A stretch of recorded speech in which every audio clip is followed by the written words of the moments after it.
Dans cette vidéo, je vais vous expliquer quelques techniques qui ont rendu mes oreilles plus précises et plus fines, qui font que j'entends mieux les différences de mix et que je peux faire des meilleurs choix. La première méthode, qui est à la fois la plus logique et en même temps la plus compliquée à mettre en application réellement, c'est de toujours écouter ce qui nous entoure. Le son, il est omniprésent autour de nous, donc peu importe ce qu'on fait, il y aura toujours du son. Et bah, ça peut être intéressant si on veut travailler son oreille, c'est de voir comment ce son agit au quotidien, comment les sons interagissent entre eux, qu'est-ce que c'est le son, etc., etc. Par exemple, vous avez quelqu'un qui vous parle proche de vous, puis qui va plus loin et continue de vous parler. Et ben on va se rendre compte de choses sur le son, c'est que par exemple, on entendra moins les hautes fréquences. Ou par exemple, vous allez entendre une musique de loin, d'accord, ou alors avec des portes fermées, les portes vont être fermées, vous allez écouter, vous allez vous rapprocher, vous reculer, et vous allez vous rendre compte que, encore une fois, il y a ce truc de haute fréquence.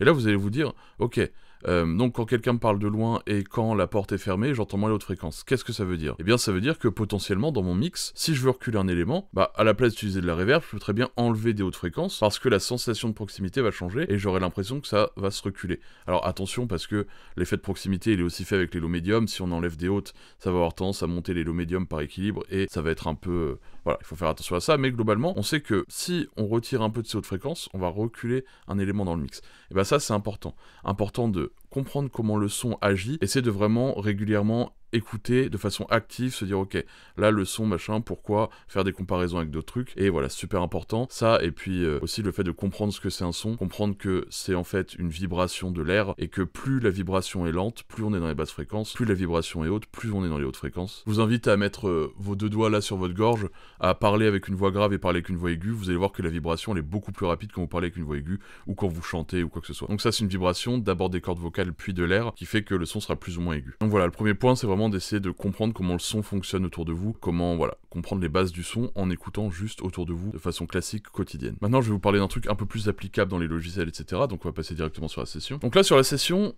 j'ai une voix que j'ai dupliquée, et il y en a une des deux sur laquelle j'ai appliqué 2 dB à 2000 Hz, d'accord? Donc ce que je vais faire, c'est que je vais utiliser un plugin qui s'appelle Blind Test de OFA. Donc c'est tout simple, vous le prenez, vous le copiez sur la deuxième piste. Donc on peut voir qu'ici, donc j'ai ça en plus sur une des deux pistes, sinon c'est la même chose. Et ce que vous allez faire, c'est que ici j'ai fait une compensation de gain donc sur la deuxième. Tac, donc j'ai baissé d'1 dB parce que ce boost là m'augmentait 1 dB. D'ailleurs je peux même le faire directement ici. Ok, donc là j'ai bien le OFA qui est lancé sur les deux, ce qui veut dire que quand je joue celui-là, c'est elle qui se lance, et quand j'appuie là, c'est elle qui se lance. Maintenant, moi, le jeu, ça va être d'essayer de savoir lequel est lequel, d'accord? Pour entendre la différence, pour me dire, ok, là, c'est ici la différence. Donc, ce qu'on va faire, c'est qu'on va se mettre en round mode série, on va mettre les étoiles, on va en mettre une seule, et maintenant, on va essayer de trouver. Donc, on va quand même mettre une annotation avant. Donc maintenant, on va lancer, ça va faire à l'aveugle, et on va essayer de trouver lequel est lequel. Donc, n'hésitez pas à jouer avec moi. Il est rêvé le temps que je perds. Ouais, putain, c'est quand que je perce, l'autre il fait des gang shit avec les doigts, comme s'il sortait de Crenshaw Los Angeles. J'arrive à peine, mais je fais déjà comme si je rappe. Donc là, c'est assez parlant, voilà, tac. Donc, on a mis l'étoile sur celui où on pense que c'est 2000 Hz. Il est rêvé le temps que je perds. Là, on va faire putain, 5 c'est quand que je séries. perce, l'autre il fait des gang shit avec les doigts, comme s'il sortait de Crenshaw Los... Donc c'est assez simple, là, 2000 Hz, 2 dB à 2000 Hz, ça s'entend toujours énormément sur une voix. Hein. Il est rêvé le temps que je perds. Ouais, putain, c'est quand que je perce. Donc c'est celui-ci. Je le fais en rapide, le dernier, on va le faire un peu plus lentement. Et le temps que je perds. Ouais, putain, c'est quand que je perce, l'autre il fait des gang shit avec les doigts, comme s'il sortait de Crenshaw Los Angeles. J'arrive à peine, mais je fais déjà... Et après, je vais vous expliquer comment j'ai pu trouver à chaque fois, et vous pourrez revenir en avant dans la vidéo pour écouter si vous voulez. Il est rêvé le temps que je perds. Donc le dernier. Ouais, putain, c'est quand que je perce, l'autre il fait des gang shit avec les doigts, comme s'il sortait de Crenshaw Los Angeles. J'arrive à peine, mais je fais déjà comme si je rappais, avec 10 ans de carrière. Je voulais la vie, les bâtons sur le trajet, on rayait mes jantes arrière. Toute l'année ça bosse. Je fais que regarder passer les problèmes. Elle voudrait que je fasse des efforts, mais je suis trop rappeur pour lui écrire des poèmes. Quand je côtoie la misère du monde, direct. Hop, donc j'imagine que c'est celui-ci. Alors à chaque fois je clique à côté de l'étoile parce que lui, j'ai l'impression qu'il veut pas que je coche pas l'étoile, donc je clique juste à côté. Donc show résulte, ce dont on peut se rendre compte, c'est que j'ai fait une erreur. Parce que, bah là j'ai 0,8 et là j'ai 0,2. Donc j'ai fait une erreur sur 5, donc ça veut dire que globalement j'entends bien. Il faudrait voir sur 10, sur 20 combien je fais d'erreurs pour vraiment se rendre compte si, je suis au point ou pas. Bon, là en vidéo, j'avoue que c'est un peu compliqué de vraiment se concentrer à 100%, je vais un peu vite machin, mais voilà, c'est pour comprendre comment ça fonctionne. Comment je faisais pour entendre la différence? C'est que bah en fait, ici, d'ailleurs c'est plus 2 dB, c'est pas moins 2, mais bon, bref, peu importe. Le plus 2 dB à 2000 Hz, et bah il donne pas mal de clarté, et ce qui fait que l'autre en fait paraît tout de suite un peu plus renfermé. On va écouter. Il est rêvé le temps que je perds. Ouais, putain, c'est quand que je perce, l'autre il fait des gang shit avec les doigts. tout de suite ça paraît plus renfermé, plus dur. Alors ce qui est pas forcément moins bien, moi je préfère en l'occurrence, mais voilà. Donc ça, c'est un test que vous pouvez faire, vous pouvez le faire avec la compression, vous pouvez le faire. Surtout, faites bien votre gain, parce que pour pas qu'il y en ait un qui soit plus fort que l'autre, essayez de faire votre gain au mieux.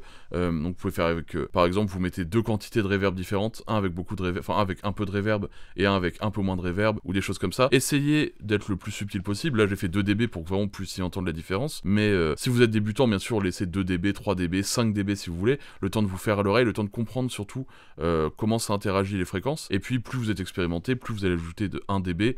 Alors après, 1 dB sur certains éléments c'est dur à entendre, mais par exemple sur un master, sur un morceau complet, vous allez rajouter 1 dB à un truc, vous allez entendre direct. Donc ça, voilà, c'est un petit outil qui est gratuit de OFA Blind Test, c'est gratuit jusque 3 pistes, d'accord, vous pouvez comparer 3 pistes, à au-delà il faudra payer, mais voilà, c'est un truc que je trouve assez cool, qui marche bien, et qui permet de faire du vrai AB test à l'aveugle, quoi, sans être influencé par quoi que ce soit. Moi, ce que je pouvais avoir tendance à faire avant, c'est que j'aurais mis ça, j'aurais fermé les yeux, j'aurais clignoté là-dessus, pour plus savoir lequel est lequel, j'aurais lancé, j'aurais appuyé, j'aurais lancé, j'aurais appuyé, et puis j'aurais essayé de trouver comme ça. Et puis, d'ailleurs, je fais souvent ce test quand je mixe, quand je mets une compression sur un bus master, sur un truc, je ferme les yeux, je fais avant, après, jusqu'à plus savoir lequel est avant, lequel est après, et puis je teste, et au bout d'un moment, je m'arrête sur celui que je préfère, et puis selon si le truc m'a servi, bah, je le garde, et si finalement c'était plus destructif, et bah, je le vire. Ça, c'est une bonne façon de faire, en tout cas, qui marche bien pour moi. Donc ça, voilà, ça c'est le test à l'aveugle, donc pour voir si vous comprenez bien ce que vous faites dans le mix, d'accord, pour vraiment entendre la différence, entraînez-vous à ça. Ensuite, ce que je peux vous parler, donc ça va être un peu le 3e point, mais il va être relié à celui-là, c'est d'essayer de connaître et de comprendre vos différents champs fréquentiels.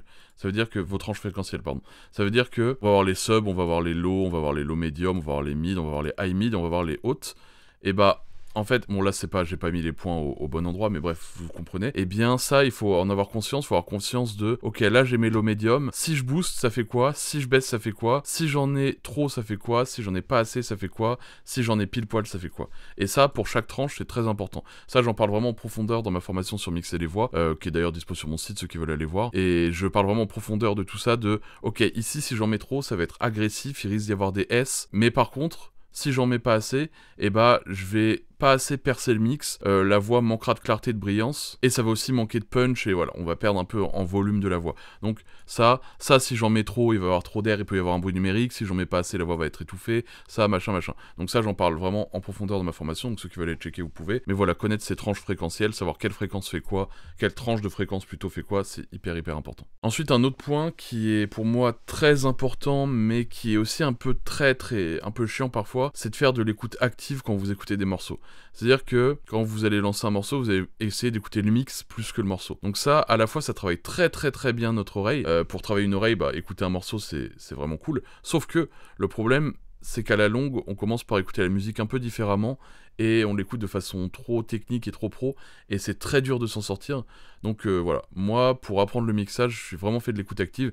Dès que j'écoute un morceau, ok, la voix elle est placée comme ça dans le mix, il y a tant de reverb, il y a tant de trucs, la batterie elle arrive comme ça, le machin, le piano il est à tel endroit dans le mix, il a telle tranche de fréquence, d'accord, j'essaie d'analyser tous les morceaux comme ça en boucle, dès que j'écoute un morceau, et en fait j'en ai un peu perdu le goût de la musique au fil du temps, et là, peu à peu, je suis en train de réussir à réécouter des morceaux sans écoute active, en écoute vraiment de musique pure et dure, plutôt qu'en écoute technique. Donc ça, c'est à la fois, je vous le conseille, si vous voulez vraiment progresser en mixage et faire progresser votre oreille, c'est un des trucs les plus forts qui puissent exister, mais à la fois, après, pour s'en défaire, ça c'est compliqué. Donc moi, j'ai attendu d'avoir une oreille qui soit plutôt... qui marche plutôt bien pour après réussir à m'en défaire peu à peu. Pour ça, ce que je fais, c'est que j'écoute plein de chansons différentes, de styles différents, d'artistes différents que je connais pas, et j'enlève de ma tête le fait de vouloir l'écouter de façon active, et je me fous du mix à ce moment-là, d'accord, ça n'a aucune importance pour moi, et dans ce cas-là, j'ai réussi à en sortir, mais sinon, voilà, l'écoute active, c'est un des trucs les plus forts pour faire progresser son oreille, et ça nous emmène sur le dernier point, c'est de travailler consciemment son oreille. En fait, on peut travailler son oreille de façon passive, donc par exemple, je vais mixer tous les jours des morceaux, forcément je vais travailler mon oreille parce que je vais faire des trucs de mix, machin, je vais essayer d'écouter des trucs. Et ensuite vous pouvez la travailler de façon active, ça veut dire que vous vous dites, ok, tous les jours, pendant un quart d'heure, et je lance blind test, et puis je fais des trucs de, ok là j'ai mis une compression, là j'en ai pas mis, j'ai fait 2 dB de compression, je vais écouter, machin, pendant un quart d'heure, vous faites une série de 30, et vous écoutez, et vous regardez si vous avez réussi ou pas. Vous faites des trucs avec les reverbs, avec les EQ et tout, et ça... vous le travaillez de façon consciente. C'est-à-dire que tous les jours, vous prenez un quart d'heure par jour, c'est court, mais en même temps, si vous faites ça pendant 2 ans, bah voilà, vous aurez largement progressé grâce à ça. Donc voilà, faire de l'apprentissage actif, pas uniquement juste mixer, mais vraiment se dire, ok, aujourd'hui, je fais progresser mon oreille. Bah ça, c'est un truc qui marche bien. Alors pareil, il faut le faire, pas forcément le truc le plus marrant, mais au fil du temps, vous allez voir une nette progression.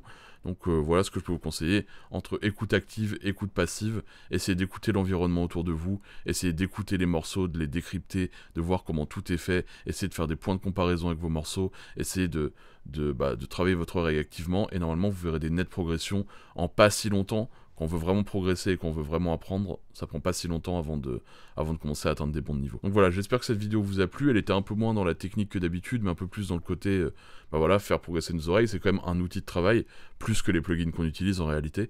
Donc voilà pour ça. Merci de m'avoir écouté. Bye.